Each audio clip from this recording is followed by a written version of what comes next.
aleluia, aleluia, aleluia, aleluia. O reino do céu está perto. Convertei-vos, irmãos, é preciso. O reino do céu está perto. Crede todos no Evangelho. Aleluia, aleluia. Aleluia, aleluia. Aleluia, aleluia, aleluia. Aleluia, aleluia, aleluia, aleluia.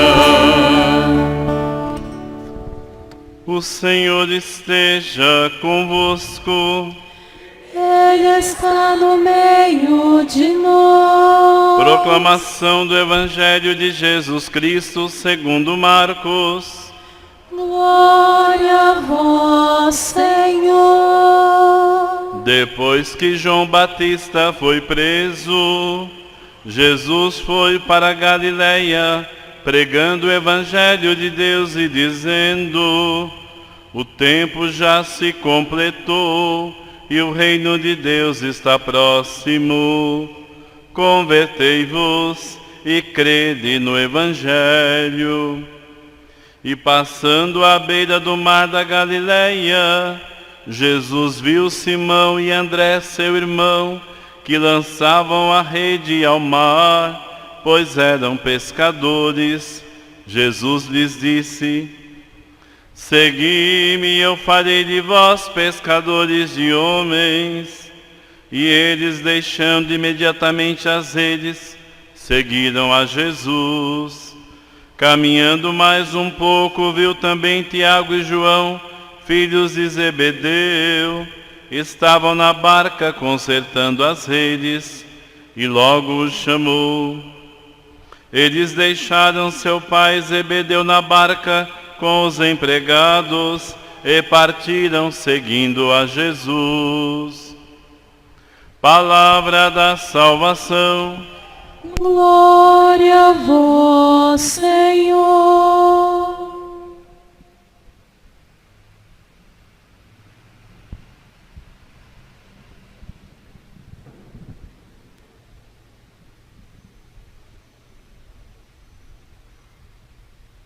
Louvado seja o nosso Senhor Jesus Cristo.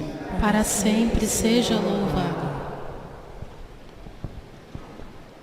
Lá em casa, quando eu era criança, tinha uma Bíblia coberta por uma capa. Bíblia. E criança, evidentemente, que é curiosa, disse: mas o que será que tem embaixo dessa capa? Até que tirei a capa, evidentemente. E o que tinha? A imagem de Cristo carregando a cruz e os discípulos, uma multidão, atrás de Jesus carregando a cruz. Eu falei assim: era isso. A palavra de Deus nos chama ao seguimento de Jesus. E o que significa seguir Jesus?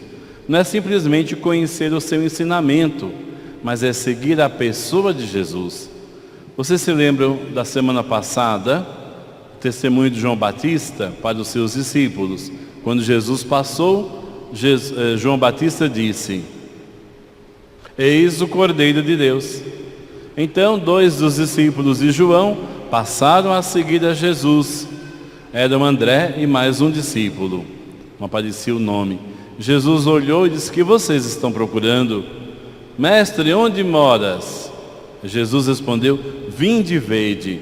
Foram e ficaram com Jesus. Depois André procurou seu irmão Simão. Disse: olha, encontramos o Cristo, encontramos o Messias. E André levou seu irmão a Jesus.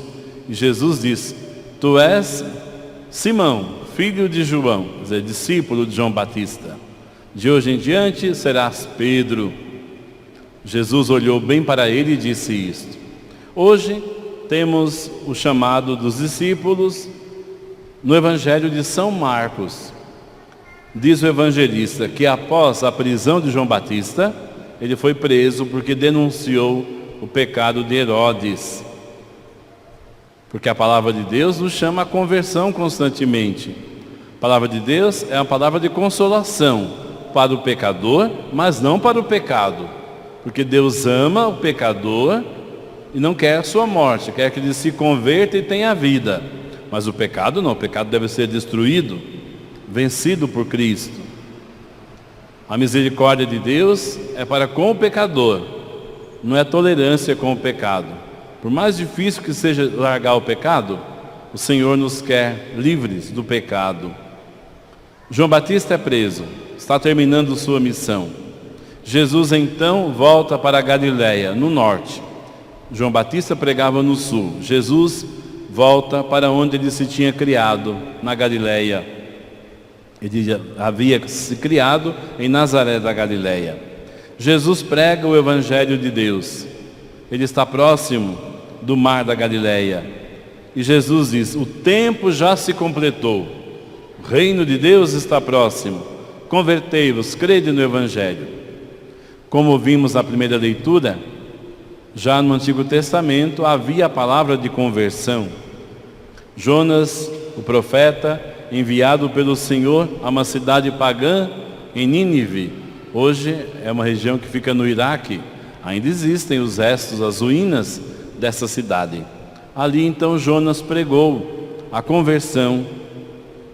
E Deus então viu que o povo de Nínive estava se convertendo e não destruiu a cidade. Compadeceu-se daquela cidade. Com isso, a palavra de Deus ensina que a salvação é oferecida a todos os povos. Jesus está na Galileia, chamada Galileia das Nações, porque ali também habitavam vários povos. Jesus é a luz das nações, e ele vai levar às nações essa palavra de conversão, quer dizer, voltar o coração para o Senhor. O tempo já se completou. O reino de Deus está próximo. Convertei-vos e crede no Evangelho. O Evangelho é Ele mesmo. Passando então à beira do mar da Galileia, Jesus viu os pescadores, Simão e André. Eram irmãos, como já disse. Estavam lançando a rede ao mar. Eram pescadores. E Jesus então diz: segui-me e eu farei de vós pescadores de homens. Eles estavam ocupados com a sua profissão, com o seu ganha-pão, muito digno. Um trabalho difícil, sem dúvida. Jesus não o chamou porque estavam sem o que fazer. Ele o chamou no meio do seu trabalho, da sua ocupação. Eles acreditaram em Jesus, deixando tudo imediatamente, começaram a seguir a Jesus.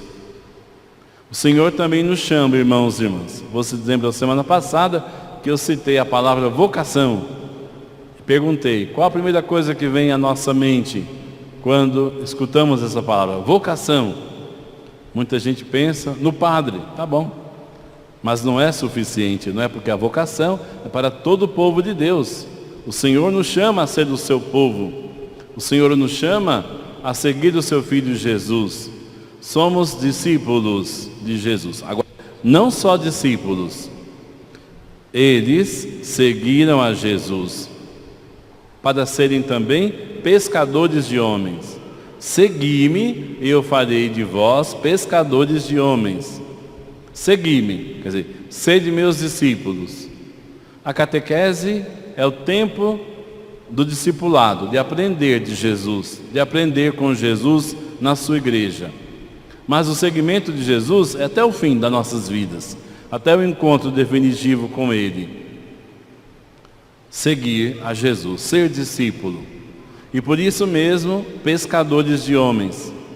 Há alguns anos, houve a Conferência dos Bispos da América Latina, em Aparecida, e uma das coisas que ficaram mais populares na igreja, vamos ver se você se lembra, é justamente o binômio, duas palavras combinadas.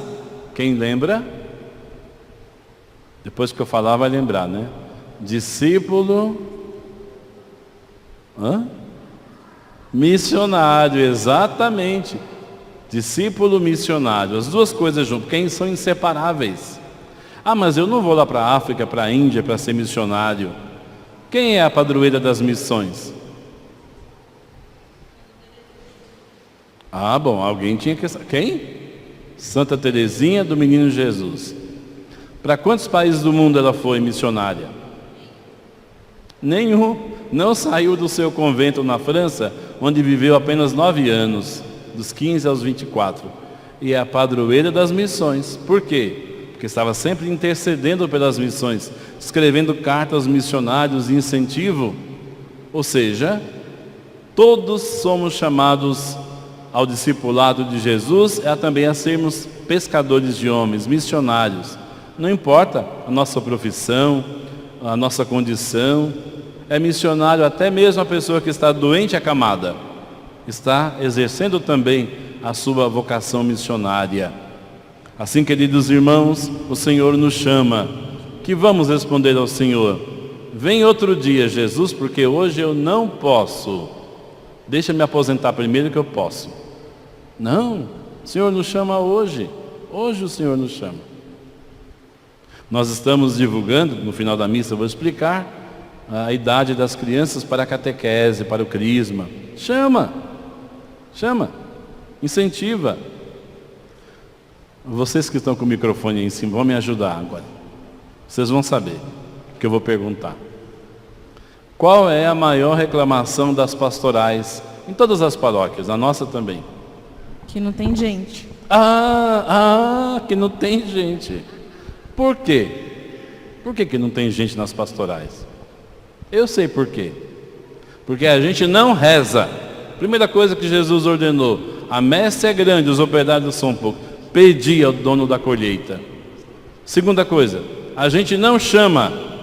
A gente tem que chamar, convidar, acolher. Porque não adianta chamar e depois expulsar a pessoa, né? Acolher, chamar. Dizer, olha, estamos precisando de gente para fazer leituras na igreja, na missa. Você não gostaria? Pensa nisso. Para a catequese, enfim, tantas coisas podemos chamar as pessoas. Para a missa, para participar dos grupos de catequese. Chamado. O Senhor conta conosco. Então, rezar pelas vocações, pelos chamados, chamar e acolher. É claro que tudo isso ligado ao testemunho. Porque as pastorais, os movimentos apostólicos, não são simplesmente uma ação, mas são expressão do nosso ser. Eu vou me explicar. Qual que é o nosso ser? Ser cristão. Ser cristã. Expressamos o nosso ser cristão, nosso ser discípulo, sendo também missionários. Quer dizer, colocando a nossa fé em prática. De tal maneira, queridos irmãos, que toda a igreja é envolvida nesta ação vocacional e missionária. Deixaram imediatamente as redes e seguiram a Jesus. Não é que você vai deixar a sua profissão, seu trabalho amanhã. Não é nesse sentido.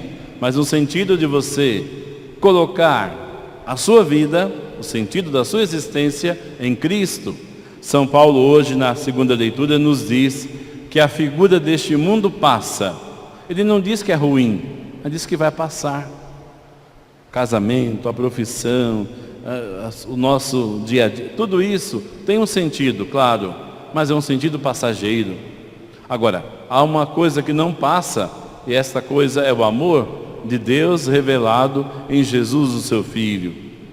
Nós caminhamos para a vida eterna, queridos irmãos e irmãs. É para esta vida que devemos nos preparar, porque a figura deste mundo passa. Caminhando um pouco mais, viu Jesus também Tiago e João, filhos de Zebedeu. Eram pescadores, estavam consertando as redes. Jesus logo chamou.